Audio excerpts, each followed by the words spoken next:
की माननीय प्रधानमंत्र्यांच्या नेतृत्वाखाली एक ऑल पार्टी मीटिंग देशाची आर्थिक परिस्थिती जगामध्ये काय होतं याच्यावर एक सविस्तर चर्चा झाली पाहिजे। वारंवार आम्ही मागणी करतोय, पण भारत सरकारकडून काहीही चर्चेला किंवा काही माहिती येत नाही। फक्त रोज कुठलाही स्टेटमेंट न करता पटकन पडद्यामागून महागाई वाढवली जाते, गॅस सिलेंडर वाढवलं जातं। त्यामुळे प्रचंड या आर्थिक परिस्थितीवर इंडिया अलायन्स आज सविस्तर चर्चा करण्यासाठी ही भेटत आहे।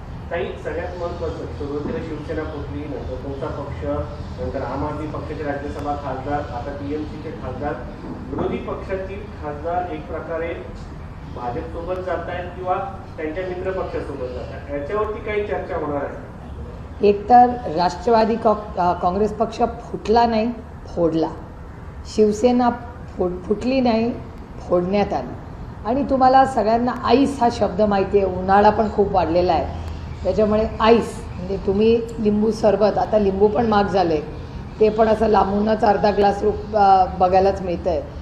पण या परिस्थितीमध्ये आईस, इन्कम टॅक्स, CBI, EDचा वापर, गैरवापर हा गेले अनेक वर्ष आपण बघतोय। आणि मी स्वतः, बाकीच्यांचं मी कशाला बघू, मी स्वतः जे अनुभवलं आहे ना, त्याच्यामुळे ज्या परिस्थितीतून आम्ही गेलो आहे ते महाराष्ट्र मॉडेल जे शिवसेनेचं केलं, जे राष्ट्रवादी काँग्रेस पक्षाचं केलं, ते आज तृणमूलमध्ये होताना दिसतंय का अशी भीती आणि चर्चा दबक्या आवाजात आमच्या कानावर येते। मी म्हणजे वर्तमानपत्र असेल किंवा चॅनल्स असतील किंवा अशा काही की तृणमूल काँग्रेसबद्दल समज, गैरसमज, अफवा या पसरवल्या जात आहेत, हे दुर्दैव। ताई, गेल्या अनेक वर्षांपासून छगन भुजबळ सरकारमध्ये होते, त्यांना आता राज्यसभा न दिल्याने प्रचंड नाराज आहे अशी चर्चा आहे, तुमच्याकडे काय माहिती? नाही, हे बघा, दुसऱ्याच्या घरात मी कशाला बघू, पण आदरणीय भुजबळ साहेबांच्याबद्दल माझ्या मनात नेहमीच आदर, प्रेम हे नेहमीच राहील। शून्यातून खूप मोठं विश्व त्यांनी उभं केलं आणि आदरणीय पवार साहेबांबरोबर अनेक वर्ष सुखदुःखात ते राहिलेले आहेत, ह्याची जाणीव मला आयुष्यभर त्यांच्या ऋणात मी राहील। अर्थातच तुम्हाला जर वाटत असतं ते दुखावले असतील तर ह्याची मला खरंच काय माहिती नाही, पण ज्या आयुष्याच्या टप्प्यावर आदरणीय माननीय भुजबळ साहेब आहेत, त्यांनी जो एवढा मोठा त्याग केला आहे, कष्ट केले, त्याच्यानंतर त्यांना जर दिल्लीला यायचं असेल तर त्याच्यात गैर काय? जे आम्ही एकत्र असतानाही आदरणीय पवारसाहेबांचा फार आग्रह होता की आदरणीय भुजबळ साहेबांचं नेतृत्व हे फक्त महाराष्ट्रापुरतं सीमित न ठेवता देशाला त्यांचं नेतृत्व हे मिळालं पाहिजे।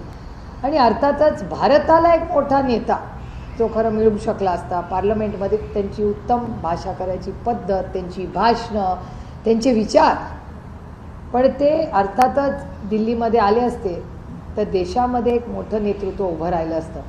अर्थातच शेवटी त्यांच्या पक्षाचा प्रश्न आहे, त्याच्यामुळे मला काय त्यांच्या घरात काय चाललं आहे ह्याच्यात बघण्यात कुठलाही रस नाही, पण आदरणीय भुजबळ साहेबांबद्दल प्रेम आणि आस्था असल्यामुळे ते दिल्लीला आले असते तर मनापासून आनंद झाला असता, कारण का त्यांच्या भाषणांमधून आम्हाला काहीतरी नवीन शिकायला मिळालं असतं।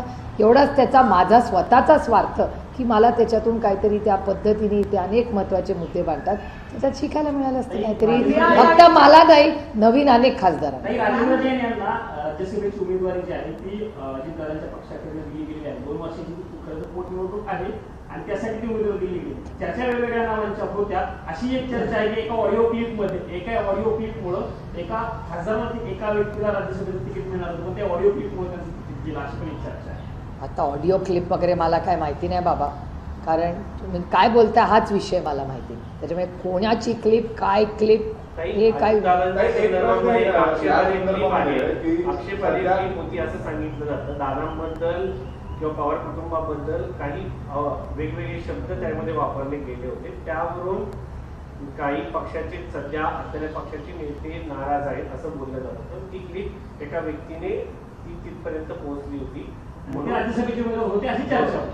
हे बघा, क्लिप आहे का नाही मला माहिती नाही, त्याच्यामुळे मी ऐकलेली माहिती नाही। आता समाज माध्यमातून काही चर्चा असेल आणि तुमच्याकडे ती काही क्लिप असेल तर ती आम्हाला ऐकवावी, मग आम्ही तुम्हाला खरं काय सांगू। आता IQ बातम्यांवर कसं माणसाने बोलायचं आणि कोणाचं तिकीट का कापलं, कुठली क्लिप, त्याची खरंच मला माहिती नाही। पण इंडिया आघाडीच्या बैठकीच्या पहिलेच मॅम पोस्टर्स लागले आहेत राजधानी दिल्लीत, जिथे खास करून शरद पवार यांचा फोटो पण लावला गेलाय आणि तो जे एक त्यांचा संवाद होता सांगितलेलं